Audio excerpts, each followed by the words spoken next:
Hi, Bill Caskey here, author of Same Game New Rules and co-host of the Advanced Selling Podcast. If you haven't already downloaded your complimentary free sales leaders checklist, do that now. There's information here on how to get access to that. 12 really important tips, things you can put into use almost immediately.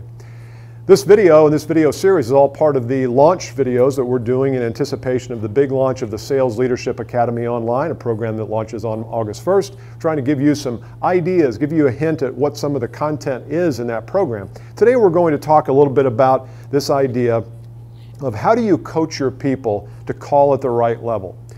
We do webinars each month. It gives us a chance to deliver our content to people far and wide. One of the most highly attended webinars was one called How Do You Call on the Right People? Because in a lot of organizations, there are so many people that you can have a choice to call on, but who are the right people or who's the right person? And I think a lot of times as a sales leader, it becomes difficult to coach people on how to do that. You can't just go say to someone, hey, go call on the CEO. Don't mess around with the purchasing agent. Go call higher. But if that person's not comfortable there, doesn't know how to do it, you're not really helping them much. So in today's video, I'm going to share with you 3 things that you should consider as a sales leader on how to coach your people. Then I'm going to give you a tip on what you can do at your next sales meeting. First thing I want you to do is I want you to assess.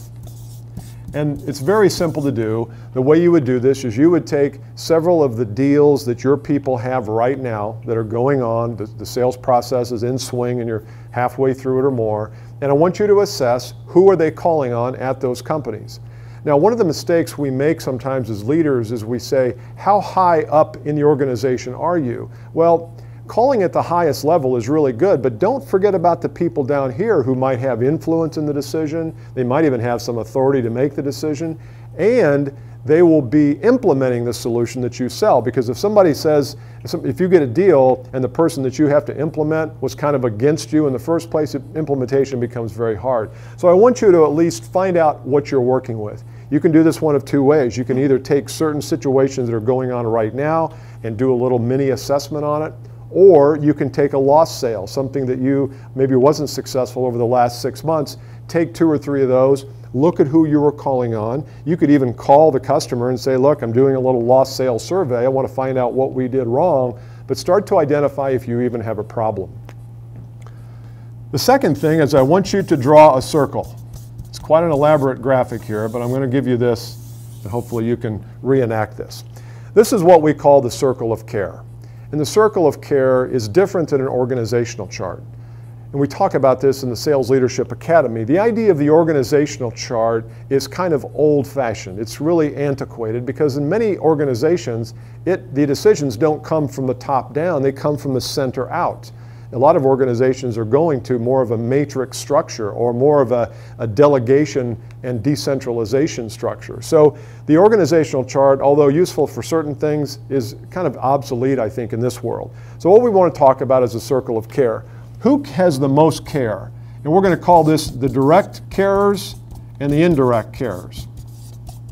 And the direct people, the people who are most impacted by the solution that you have, are people who might use the product or use the service. They're the people who are the most impacted if you can help save money or reduce suffering or help them achieve goals. Who are the people that care the most about when your value is implemented and what benefits that brings to the organization? That's the direct part. The indirect part are more people who are tangentially affected by it. Now, maybe the CFO doesn't have immediate supervision over the implementation, but the CFO probably cares about whether the company is saving money, spending money, reducing cycle times, whatever. So what you want to do is you want to start to build this list, and every company is different. It would be nice if every company were the same, but of course we know it's not. So as your salespeople go in, you need to coach them to think about this as a circle. What's the problem they're trying to fix, and who cares directly, and then who cares indirectly about it? I think it'll open your eyes and your team's eyes to a little bit newer way to think about this. And the third area is comfort zone. And you probably know what I mean by this if you've heard any of our podcasts or listened to us in any of the videos that we've done, and that is that it's our belief that you will call where you're comfortable. If you're a 27-year-old salesperson and you've never been a CEO and you don't know what CEOs think about, you don't know what kind of language they use, you don't know what's on their mind, what their role is in the company, and I say go call on the CEO, you're going to be fumbling. And it's the same thing with you as a sales leader. You've got to make sure you set your people up for success. So one of the things we want to do is we want to make sure that we make it comfortable for your people to call on the folks that they need to be calling on. If you're not calling on CEOs but you need to, we've got to make it comfortable for your people. They still have to make the calls, but we've got to teach them what to say, how to say it, what questions to ask. What are the inventories of pains? What's on the CEO's mind? If you can't join the conversation going on already inside the CEO's mind, you're going to look like just another salesperson who found a way to get to the top level.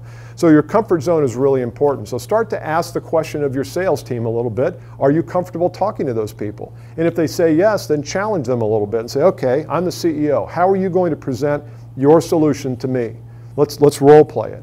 And what you'll find, I think, is that people might say they're comfortable, but they really aren't. So here's your coaching tip. What I want you to do is the next sales meeting, I want you to do this step. I want you to have your team take one deal that they're working on now, make it a significant one, don't make it a real small one, make it something in the middle of the pack or higher. Pick a deal they're working on that they're in the process with and start to analyze who are they calling on. You could even have them draw this circle here so that they can start to plot out where are they, what are they missing, where do they need to be. What you're going to find is they're probably not calling on either the right person or all of the right people. So the first step is always, well, where are we starting? What's the snapshot of the current reality? When you do that, you're going to be doing what we do as trainers and coaches, bringing awareness. Nothing can happen good or positive, no change can happen until you at first bring awareness to the situation, and that's what you'll do through the assessment. So I wish you luck. Make sure you go and download the Sales Leaders Checklist and watch for more videos just like this. See you next time.